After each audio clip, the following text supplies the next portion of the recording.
Hello students, welcome back to virtual classroom. This is the third video of chapter Enhancement in Food Production. So today we'll study biofortification and some part of animal husbandry. Now what is biofortification? It is a method of breeding crops to increase their nutritional value.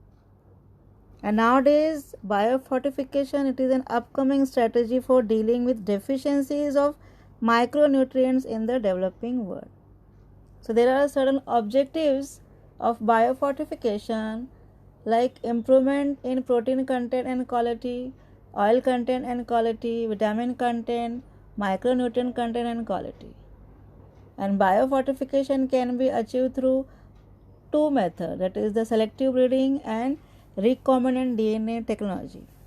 In case of selective breeding, plant breeders search seed or germplasm banks for existing varieties of crops which are naturally high in nutrients. They then crossbreed these high nutrient varieties with high yielding varieties of crops to provide a seed with high yields and increased nutrition values. So crops must be bred with sufficient amounts of nutrients to have a measurable positive impact on human health. Breeding crops with higher levels of vitamins, minerals, higher proteins, healthier fats is the most practical mean to improve public health. Then in case of rDNA technology, or you can say genetic modification, take one example of golden rice. It is a GM crop which is developed for its nutritional value. So golden rice contains genes from the soil bacterium Erwinia, and the genes inserted in the rice genome produce the enzyme which is necessary for the synthesis of beta carotene, that is provitamin A. And this provitamin A is converted to vitamin A in the body, and therefore it can help to overcome disorders due to vitamin A deficiency.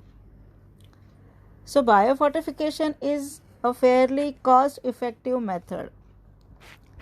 We have some examples of biofortification like fortified maize having twice the amount of amino acid, lysine and tryptophan. Then wheat atlas 66 has a high protein content and even iron fortified rice which has 5 times more iron. Then we have vegetable crop like carrot and spinach which have more vitamin A and minerals. Then vitamin C and its bitter gourd, tomato. They have been developed at Indian Agriculture Research Institute, New Delhi. Now, next is animal husbandry. It is very interesting and it is an agriculture practice of breeding and raising livestock. So it is not only a skill of farmers, but it is also a science and an art.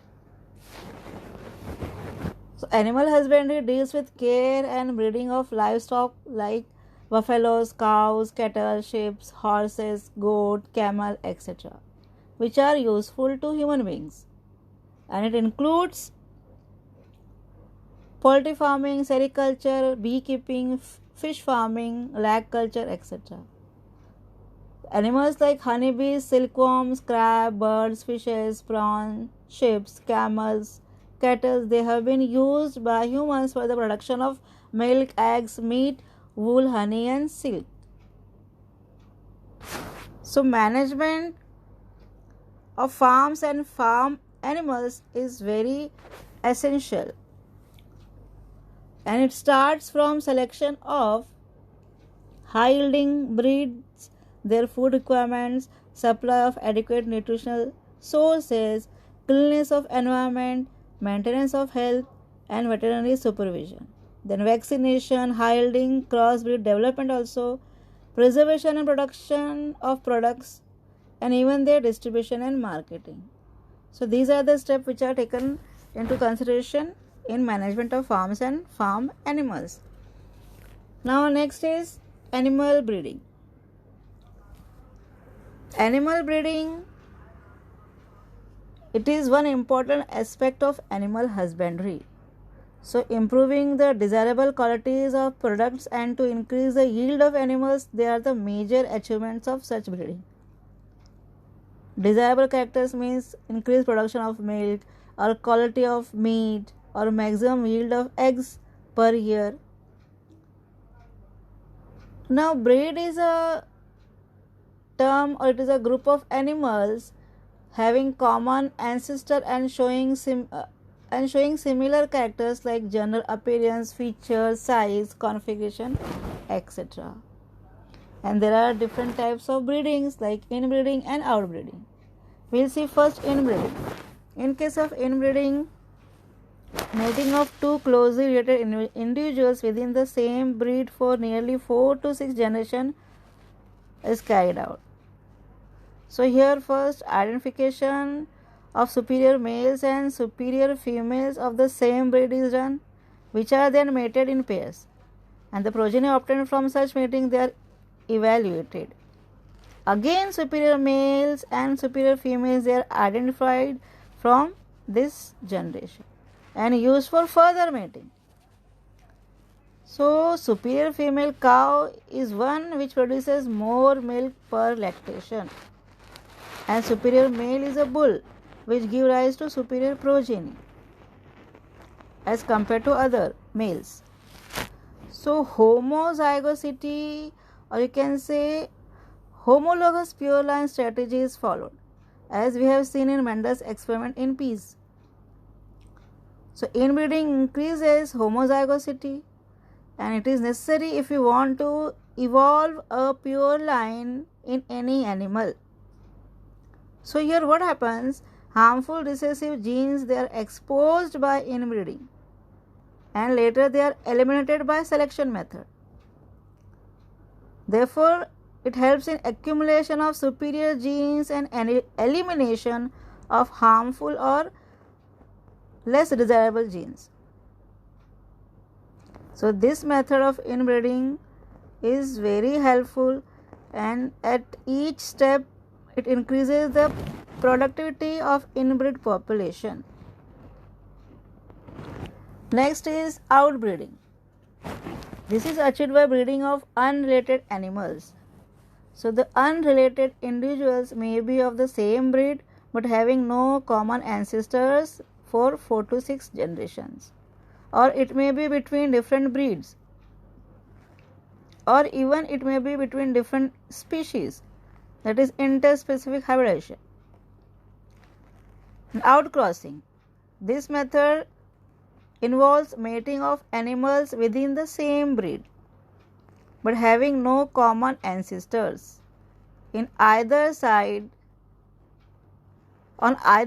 of mating partners, and nearly for 4 to 6 generations. So the progeny obtained here by this mating process is called as outcross, and it is the best breeding method of animals which are below average in milk productivity or even growth rate, as in case of beef and cattle. So a single outcross helps to overcome inbreeding depression. Now crossbreeding, it is a method in which superior males of one breed are mated with superior females of another breed. So due to this, desirable qualities of two different breeds are combined and the progeny is hybrid. So it may be used for commercial production. Example, Hizardale. It is a new breed of sheep developed in Punjab by crossing Bikaneri Eves and Merino rams. Next is interspecific hybridization. In this, mating between male and female animals of two different related species is done. It may not be 100% successful, but in few cases the progeny may combine desirable characters of both the partners and therefore may be economically valuable. Example, cross between horse and donkey produces mule. Then artificial insemination technique. This is used for controlled breeding experiment. Here superior males are selected, their semen is collected and injected into the genital tract of female immediately, or it can be frozen for later use. So frozen semen remains alive for long duration. Therefore it is convenient for transport also. And hence artificial insemination is easy and helpful to overcome several problems of normal mating. Last is multiple ovulation embryo transfer or MOET. It provides chances of successful production of hybrids. In this, cow is administered with FSH hormone to induce follicular maturation, and the super ovulation is brought about. So in each cycle, nearly 6 to 8 eggs mature simultaneously, and the cow is either mated with bull or artificially inseminated. So the blastocysts at 8 to 32 cell stage, they are recovered non-surgically and transferred to surrogate mothers. So the genetic mother is available for another round of superior or super ovulation, and this is applied in cattle, sheep, rabbits, buffaloes, etc. Like high milk yielding breeds of female and high quality meat yielding bulls, if they have been bred, then they can increase the herd size in short period. Now here are the few examples of Indian breeds of buffaloes like Murra, Nagpuri, Sutri, Surti, Bhadavari, Mehsana, Jafrabadi. These are the Indian breeds of buffalo. Now next is dairy farm management. It involves production, processing, distribution of milk and milk products. Milk is a valuable foodstuff which is universally consumed by us. So milk yield primarily depends on the quality of breeds in the farm, and even it involves selection of high yielding breeds and disease resistance and tolerance to climatic conditions. Here we have a few examples of Indian cow yielding breeds like Gir, Sahiwal, then Red Sindhi. Even we have exotic breeds like Jersey, Brown Swiss, Holstein. Next is poultry farm management. Poultry farm management includes number of bird species like chicken, duck, turkey, geese, fowls, which are domesticated for their eggs and meat. And it involves selection of disease-free breed, then maintenance of hygiene and health care, safe farm conditions, proper feed and water, processing of eggs and meat, marketing of poultry products, and even sale of poultry feed, sale of poultry equipment, pharmaceutical and feed additives. There are two types of poultry breeds, that is the layer and broiler.